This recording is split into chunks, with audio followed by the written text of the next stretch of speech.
Well, the dust is just about settled, and we know who's moving on to the general election in November.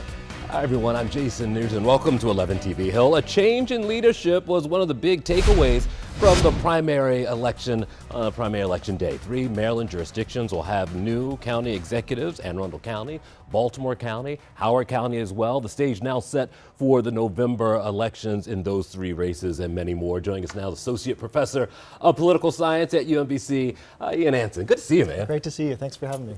That was our headline. What's your headline as you look at what happened in the primary so far? Yeah, this is an interesting primary, I think, because the national conversation is that the circumstances couldn't be more unique, right? Yeah. And yet, I think we saw with kind of the initial turnout numbers in terms of a lot of the races and the way they fell out, this is very much politics as usual. Sure. In Maryland in some respects. And so despite this really kind of a tumultuous political environment where everybody's thinking about the national context, when we go back to Maryland in this primary process, it's more or less the same. Sure. Tell me about one interesting race. I found this one kind of fascinating.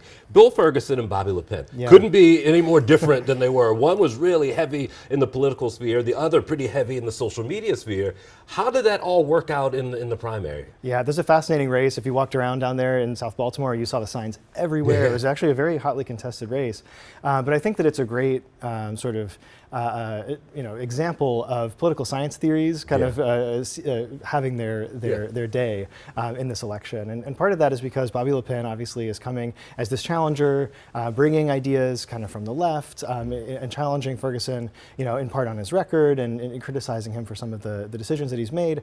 And then bringing with him this social media kind of persona that is, I think, one of the sort of trajectories that's possible for candidates today, is to say, I can kind of go outside of the regular system, I can reach voters directly through kind of this personality and this kind of acquired, sort of earned name recognition that I'm able to bring. However, incumbency is still really, really powerful. Right. And so obviously with something like the Senate president, this is something where these voters in this election, who are obviously the most sophisticated among us, they're the ones who are really following these races, to vote in a primary before a midterm election. It's a very small tranche of the voters in general. Yeah. They knew what kind of power that affords them to have the Senate president in their district. And so I think that's one of the major reasons why an upstart challenge like that was not successful. You're saying how incumbency is pretty strong. Endorsements proved to be strong as well. Absolutely. In some cases, but I think overall having someone back you with name recognition, some money behind them as well, proved to be advantageous to some. Absolutely, yeah. I mean, we can see again, like with these voters on both the Democratic side and the Republican side in the primaries, they're looking to their party leaders for a lot of cues. Because again, these are elections that, despite the fact that these voters are no fools, right? They're very thoughtful. They're doing a lot of their homework. They're not just arriving at the ballot box or filling out their mail-in ballot without giving this a lot of forethought. But they're listening to the leaders who they trust in those parties to make decisions for the party. There were a lot of candidates who chose to use the president as a jumping point for them, whether they aligned or didn't align.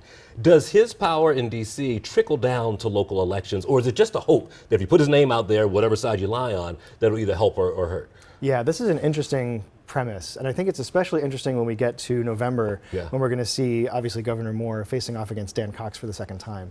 This makes, I think, a very difficult uphill battle for Dan Cox, right? Because he's running kind of an anti-incumbent campaign in a way, making this argument that Wes Moore hasn't gotten the job done. At the same time, though, we know that voters are looking to the national level, often when they attribute responsibility for certain kinds of conditions.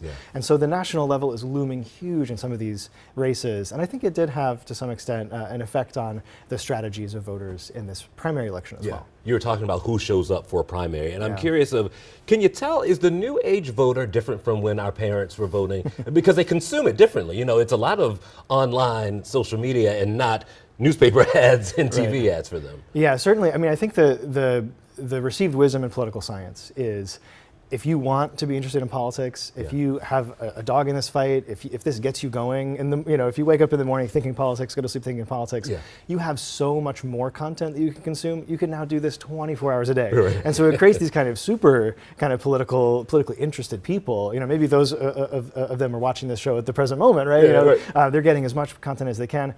At the same time, it also allows this kind of new potential voter to tune out as well. They can select out of content even more effectively heavily as possible in the past and just choose to solely be entertained. And so we see kind of this divergence in terms of this core group of extremely knowledgeable, extremely committed, also extremely partisan kinds of voters who have really, really, really strong commitments to their party loyalties, and then another group that's super, super checked out. And so the interesting thing about the general election is going to be whether these campaigns are able to reach some of those more checked out voters, because we can bank on the really committed ones to show up, especially given this electoral context. Tell me about the idea of trust. I think that we went through an ordeal with the vendor here. I know the president talks a lot about election fraud. Do you think for the general voter, do they still have the same amount of trust in this process as they've always had? Yeah, so a lot of Americans are showing in survey evidence that they're distrusting of a lot of legacy institutions right now, and we see that that's something that certain candidates are able to exploit. At the same time, though, I think that Marylanders, in general, are participating in elections willingly, excitedly. They're enjoying this process, casting ballots, and to do that means that you have to put some trust in the system, right? And so, there's certainly candidates out there. I mean, even Cox, himself has said a lot of things about election integrity that, forms part of his campaign platform.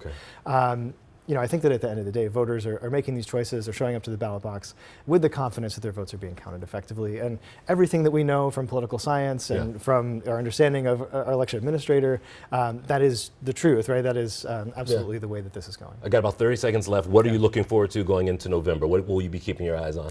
Oh, I mean, the House races are super interesting, right? I think the House races are going to be interesting in terms of the margins. Democrats are very upset right now. The national conditions are certainly something that's weighing on the minds of a lot of voters. And so, in Maryland, we don't have super competitive things, but I think really the margins here are going to be emblematic going into 2028 of what we might expect in that environment. Great. Good to see you, sir. Thanks for coming by. Always good to see you. Yep.